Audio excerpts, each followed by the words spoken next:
প্রয়োজন কি শুধু অ্যাপের? না, সময় কাটানো। সে কবে বাংলাদেশ টেলিভিশন ছেড়েছি, প্রায় 5 বছর। তখনকার সময়টা যদি এখন হতো, তাহলে মিউজিক সহকারে গানও চলে যেত।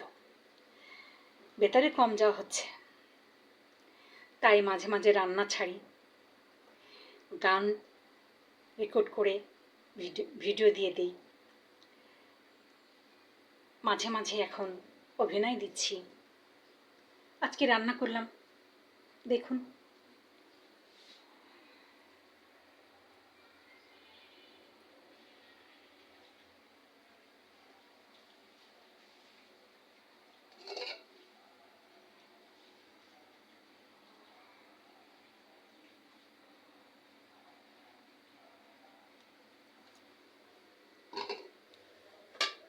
দুধ জাল দেওয়া হয়েছে, ঢেঁড়সের ভাজি, ডাল, মাংস, মুরগির পাখার মাংস, ভাত চুলায় আছে।